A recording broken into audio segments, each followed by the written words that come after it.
The Adidas UltraBoost 22. Recycled ocean plastic, an aesthetic that's easy on the eye, and enough cushioning to blast through those Sunday long runs. Now, that all sounds good, so what's stopping me from putting these shoes on my feet?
Hello and welcome back to The Vegan Runner. Today we're taking a close look at the Adidas UltraBoost 22.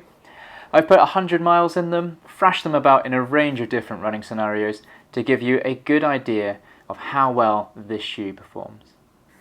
Also, a bit of a welcome to my new house. It's a bit of a renovation project and the new studio is still under construction, quite literally, as the space I have in mind doesn't actually have a roof or electricity at the moment. So welcome down to the stripped down and basic version that I'll be sporting for the next few reviews. Right, some quick specs on the shoe before we get started. So in my size, UK 7.5, this shoe weighs in at 333 grams. The heel to toe drop is just 10 millimeters and it's a cushioned neutral shoe. Most of the marketing around the shoe puts this in a daily trainer category.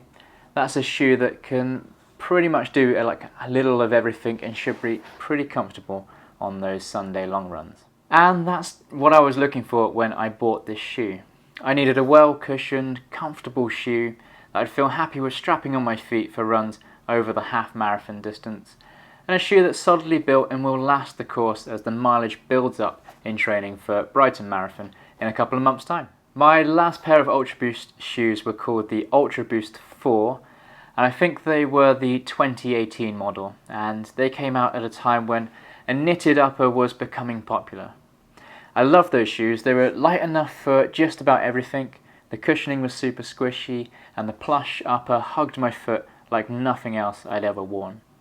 So when I saw the UltraBoost 22, I was hopeful that Adidas had been quietly innovating away in the background over the past 4 years, and I'd be slipping on an old friend. And to some extent, that's true. The knitted upper is similar. It has that kind of sock-like stretchy feel to it, which takes a few runs to break in and shape comfortably to your foot.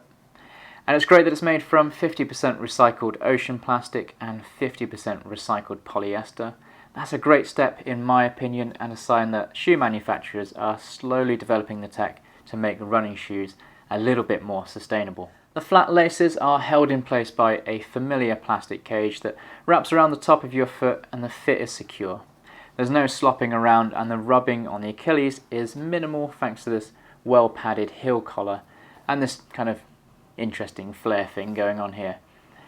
It's light and breathable, almost a bit too breathable for these chilly winter months, but splashing through the puddles and generally running through wet weather, the shoe remains light and drains well. Now, since the last time I put a pair of UltraBoosts on, the cushioning in the heel looks as if it's almost doubled, and it now has a very kind of Hoka, kind of maximalist style to the shoe. The foam has a similar look and texture to the original UltraBoost foam, but now it's supposedly 20% more responsive, which Adidas claims will give you endless energy. But the look on the foam is about the only similarity between the original and this iteration. The new foam feels a fair bit stiffer and less squishy. Now, that's not necessarily a bad thing. Sometimes I thought the original foam was a bit too soft. Sometimes you could feel the foam kind of collapse on one side more than the other. So a bit more firmness was welcome, but compared to the original, I don't seem to get that same level of spring back, that same level of boost and bounce on liftoff, which was a little disappointing. But I bought them for general comfort over long distances, so it wasn't a deal breaker. Now, what's stopping me from putting these shoes on my feet, I'll come to next, as it has to do with the upper, but before that I'll just quickly mention the outsole. I've yet to run in a pair of Adidas shoes that haven't had fantastic grip. The continental rubber on the bottom of their shoes just always performs well and sticks to road surfaces really well. And I'm glad to say that's the case in the UltraBoost 22 as well. It's a pretty funky design too. I don't know why, but I'm getting this kind of 80s space vibe from the outsole. Maybe I've just been watching too much of the Book of Boba Fett recently, but it's an interesting design, and nonetheless it's performed well on a range of surfaces, weather conditions and at different speeds. Right, so on to the problems that I'm having with this shoe, and it's something that has gradually crept up on around about reaching kind of 60, 70, 80 miles. Now, when I first got the shoes over Christmas, thank you very much wifey, they didn't leave my feet. I just loved them. Instant plushness, comfort and grip, just what I was looking for. But then gradually things changed, and it's all about the tongue, okay, and specifically this slightly harder plastic foamy rectangle thing you can see here. At first I thought this was a great idea from Adidas. A little bit of extra foam to stop that tight top lace from cutting into your foot. But slowly the front of my left ankle started to get sore just where the foam and the top of the tongue meets my foot. And then the same thing started to happen on the right side as well, to the point where it was just getting extremely comfortable and even painful to run in. Now the shoes were completely ruined a 16-miler when after the first few miles they started to cut in and dig in. And there's nothing worse than that kind of niggling pain when running in zone 2. It just completely pulls you out of your run and it's just hard to focus really on anything else. So initially I thought it may be just the way that I was lacing up, so I tried a couple of different ways of tying them up, but nothing seemed to help. I also then gave them a bit of a rest. I was enjoying them probably a bit too much and was wearing them from new for pretty much every run, 6 or 7 times a week. So maybe I overdid it out of the box and I needed to cycle maybe a few more pairs of shoes like I would normally to kind of break them in first. But giving them a rest though didn't seem to work either. The ankle pain came back almost instantly. I'm 99% certain it's that piece of foam on top of the tongue, so my plan is to cut it out and see how that feels, which isn't ideal when you've paid £165 for a pair of shoes. My next gripe with the shoe I'm hoping will disappear when I can run in the shoes again without feeling pain.